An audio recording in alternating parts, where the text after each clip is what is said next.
Welcome to the MS&Me Radio Network. The broadcast shows are for informational and entertainment purposes only.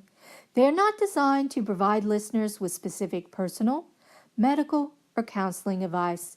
Individuals with a medical issue should always consult their healthcare provider. MS&Me is not responsible for content of individual shows. The views expressed by show hosts or their guests are their own. Enjoy the show. Hi, everyone, and welcome to Through My Eyes, A Life with MS. You are listening to Lauren Parrott on the MS&Me Radio Network. Today, I'm going to be talking about how to become unoffendable and how to deal with insults. I got this idea from an experience that happened to me recently. My friend that I have known for several years, my girlfriend, she was telling me about a health scare that she had recently. I had heard a little bit about it. I know her, through friends. So I heard a little bit about it, but I wasn't exactly sure. And so she and I were alone together in a room, and I said, you totally don't have to tell me if you don't want to. I said, but I heard that you had a health scare. And of course, for me, I always pay attention to those things because I'm so sensitive to that. And she said, yeah, oh my gosh. So she started telling me this story about how it was completely unexpected. All of a sudden, she started slurring her words. She had numbness in her face. She had numbness in her hands. And then she went completely blind in one eye. So for anybody who's living with multiple sclerosis, some of us can relate to some of those symptoms. And I was thinking, oh my gosh, I wonder what happened. And she told me how scared she was. And she and her husband went to the emergency room, and she had an MRI and a spinal tap, and she was terrified. And rightly so. I mean, when she was talking about this, I was completely silent, and I was just listening to her speak. And internally, I was reliving my experience of my initial symptoms, my MRI, and my spinal tap, and my diagnosis. I mean, I think we can all do that. How can you forget something like that? And she said that the doctors, they told her, they said, well, we're not really sure what it is. It might be cancer, or it might be something like MS. We don't really know. And I actually felt really bad for her because I totally understand her. I mean, I've been there before. I know exactly how that feels. I was feeling really bad until she said something that was utterly shocking. She kept saying, I was just hoping that it wasn't MS. I really don't want MS. It can be anything but MS. And I was silent. I felt like somebody took a huge swing and punched me in my stomach so hard that I didn't have enough strength to speak. I've known her for several years, and I was positive that she knew that I was living with MS. And I kept thinking, why would she say that to me? That was really hurtful. Why would you say something like that? And I was in tears. I was telling my mom what happened. But, after thinking about it, I really analyzed the conversation, and this is what I came up with. I was like, okay, well, there are two possibilities in this scenario. Number one, she doesn't know I have MS, or she doesn't remember that I'm living with MS. And I understand that because, when you have a health scare like that, you become completely consumed with your own life. You are totally selfish and you're totally concerned about yourself. And I get that because I was like that too. And so she, of course, anybody, it's human nature, not just her, anybody, everybody, you're thinking about yourself and you're not really thinking about anybody else, because that is terrifying. I've been there, I know. So that was scenario number one. The second scenario was that she does know I have MS and she was just being really rude. Now, I really don't believe that's the case. That I truly, truly, from the bottom of my heart, believe that she was not being rude. She was not being offensive. I really don't think that she even knows. She doesn't remember. She wasn't thinking about my situation. But regardless of which scenario it was hurtful. And this got me thinking, what do you do when someone is blatantly rude about you living with a disability? And again, I don't think that she was being rude, but what do you do if someone is rude? Because that has happened to me before.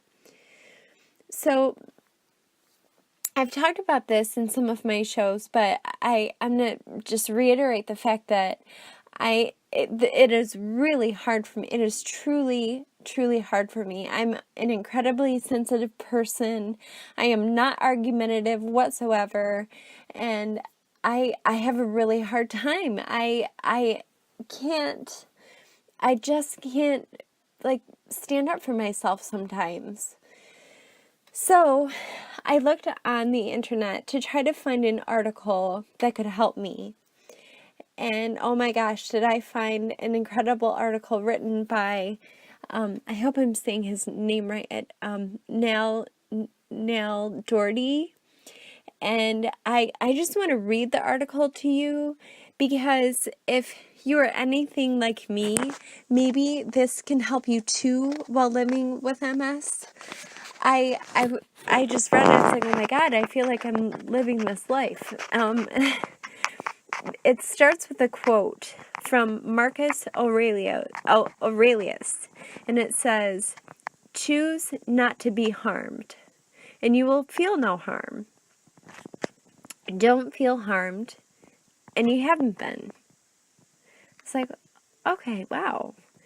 And he talks about a couple different things that I'm just going to read it to you.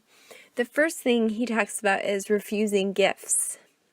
He says, "There's a story about the Buddha that I'd like you to keep in mind." He said, "There was a man who constantly harassed and insulted the Buddha, throwing all sorts of verbal abuse at him, but the Buddha never seemed fazed by this. When someone asked why he didn't take offense, he simply replied, 'If someone gives you a gift and you refuse to accept it, to whom does the gift belong?'" Last week, in his article, he said, last week in Frankfurt, he said, "I was writing a part of this very post while waiting for a train.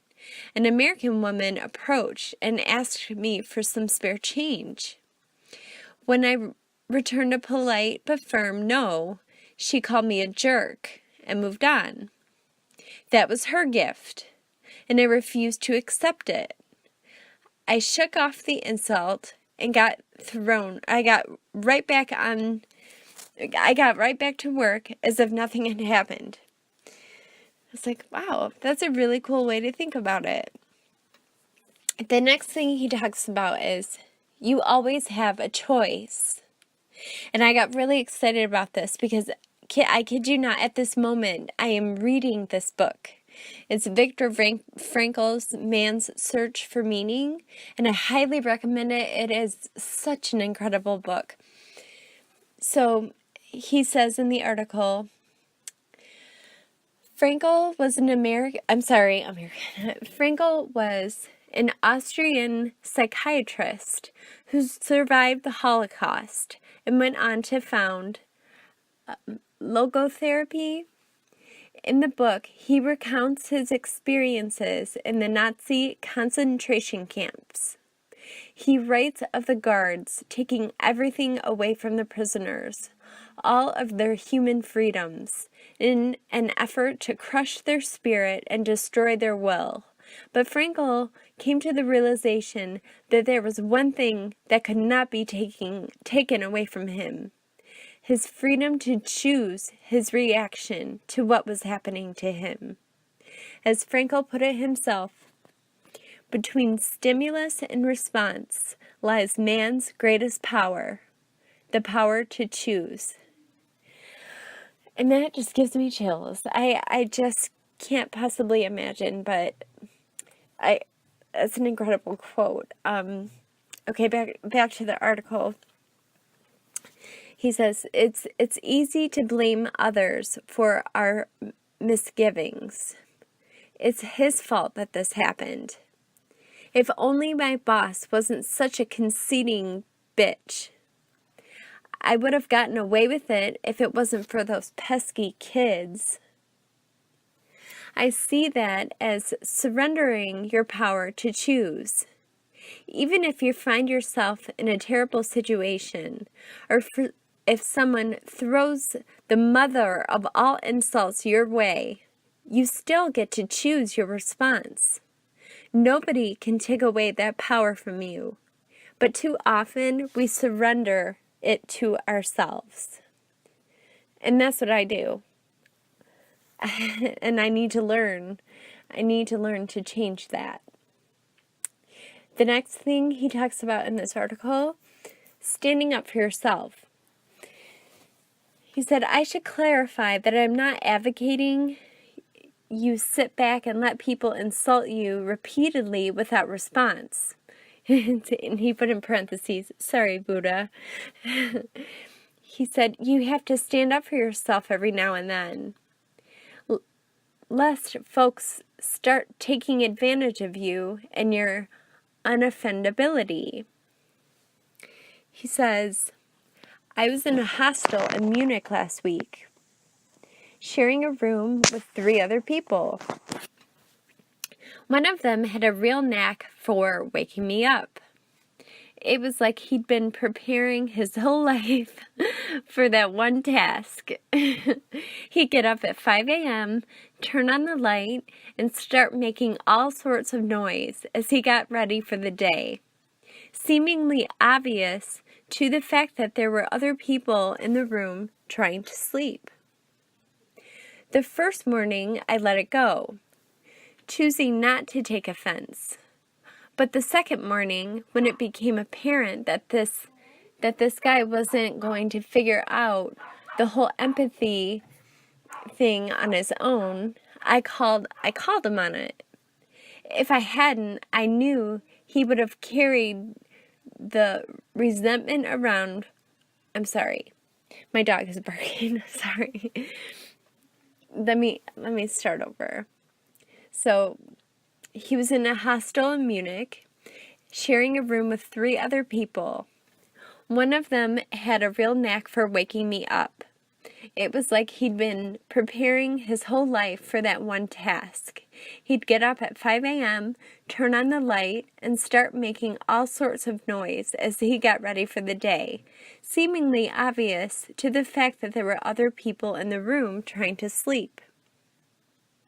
The first morning, I let it go, choosing not to take offense. But the second morning, when it became apparent that this guy was going to figure out the whole empathy thing on his own, I called him on it. If I hadn't, I knew he would have carried the resentment around with me for the rest of the day, and probably would have bitched about the guy behind his back.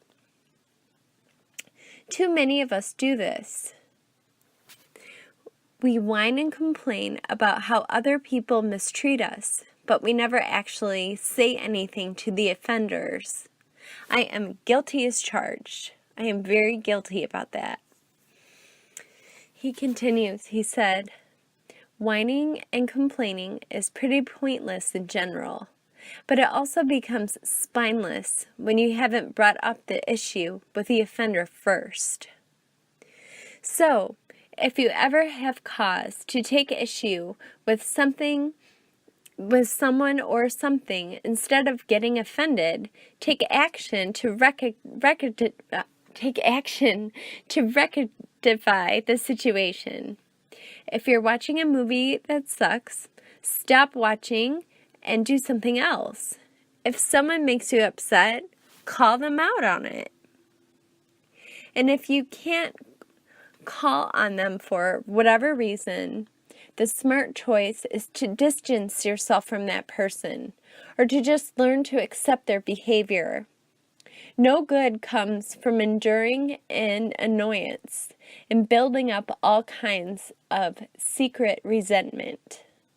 And this is huge for me. It's absolutely huge because I internalize, and I feel bad for my mom and my brother because I usually will just verbalize to them my frustrations when really instead of doing that, I need to do something about it. I need to say something. I need to address the situation. The next thing he talks about is the Stoic approach to insult management. He said, I've recently read a great book about Stoicism as a practically philosophy of life. There was a whole chapter on how to deal with insults. I'll share with you here a few of my key takeaways, he said. Let's say someone insults you intentionally. Their goal is to upset you. The best way to handle that is to simply refuse to become upset. This not only stumps your insulter, but it also makes them feel completely powerless. It's like someone trying to kill you by shooting you point blank in the chest. How do you think they would feel if the bullet just bounced off, like Superman style, and you responded with nothing more than a raised eyebrow? Isn't that funny to think about? If someone is trying to hurt you with an insult, it can also help you to imagine that they're a child, because really, such insults are childish. If you're at a friend's dinner party and his 3-year-old son comes up to you and calls you a poo-poo head, you're probably going to look at him in amusement, maybe ruffle his hair, and then return to your adult conversation. You wouldn't take that insult seriously. Unless, that is, you actually are a poo-poo head and not at all comfortable being one. That's funny. Which brings me to another point, he says. Sometimes we find ourselves taken aback by insults because there's some truth to them, because they poke at our insecurities. Like if you were losing your hair and someone makes a bald joke at your expense. In such a scenario, realize that your reaction says more about you than it does about the severity of the insult. If you have a solid foundation of self-assurance and are comfortable with your appearance, you won't take offense. See, if you're really sensitive about your hair loss, that's entirely your issue to deal with. Instead of wishing people would stop mentioning your receding hairline, which is out of your control, you would just learn to be comfortable rocking the bald dome, and that is within your control. And there was a quote from Stephen Covey. It says, anytime we think the problem is out there, that thought is a problem. Likewise, if someone calls you fat and you get offended by it, I suspect that you're not truly comfortable with your weight. Instead of resenting that person, you should use their words as a launch pad for exploring your relationship with your body and making it a healthier one. The Stoics actually welcomed insults for two reasons. The first is best summed up by words from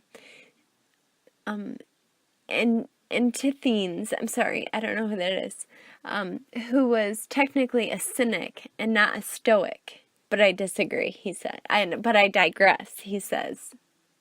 Pay attention to your enemies, for they are the first to discover your mistakes. Isn't that the truth? He says, the idea here is that insults can act as signposts. If there's a grain of truth to them, they will help point us in the direction of our faults and insecurities, and we can get busy working on those and improve ourselves. The second reason Stoics welcomed insults was because they believed that helped build kind of an immunity against criticism. A man who has been criticized regularly in the past is likely to shrug off future insults as no big deal, while a man who never has been insulted before will surely be left reeling when someone first likens him to donkey appendage. Along these lines, Stoic named Cato purposely used to go against the norms of fashion in ancient Rome, shunning the popular light purple tunic in favor of simpler, darker attire. As explained in the Affirmation book, Cato did this not because he sought vainglory. On the contrary, he dressed differently in order to accustom himself to be ashamed only of what was really shameful and to ignore men's low opinion of other things. This mindset has definitely proven beneficial to me, he said. I used to get upset by negative comments here on the blog or by people disagreeing with me, but not so much anymore. He said, I encourage folks to put themselves out there online and in the real world because you learn how to deal with other people not liking with you or disagreeing with you or thinking you are a complete a-hole. He said, I believe it's important to learn how to handle that. You're inviting criticism. Yes, you're inviting criticism, he said, but I see it is hardening myself against criticism, building thicker skin. Again, imagine the guy who never puts himself out there, never puts himself in a position to be criticized. What happens when he falls into an unavoidable situation where criticism is inevitable? Easy. He crumbles. It's usually nothing to do with you. He says, nowadays, I tend to feel sorry for people who insult me. Granted, pity isn't always my initial reaction, but give me a few seconds and I can usually rein myself in and realize that I don't have to take offense. Some people seem to be put out by the fact that I don't drink, and they act a little bad towards me because of it. I met a girl in England who openly mocked me about not drinking, and I understood perfectly once I saw her relationship with alcohol. It wasn't healthy, he said, and she knew it. He said that teetotaling was shown an unflattering light on her drinking habits, and she resented me for that. The quick and easy way for her to feel better about herself was to write me off as a weirdo, worthy of her best insults. I once parted ways with a girlfriend, and a few months later she told me that she was glad we broke up because I was too free thinking and in love with the world. She wasn't being cruel. I'm pretty sure she didn't mean it as an insult at all. But those words they really hurt me at that time. Being free thinking and in love with the world are two of my favorite things about myself. And there was someone telling me that they disliked those qualities. It took me a while, but I eventually came to realize that those words said more about my ex than they did about me. As long as I was happy with my world-loving, free-thinking ways, it didn't much matter what she thought. And with that realization, I was able to go off the hurt.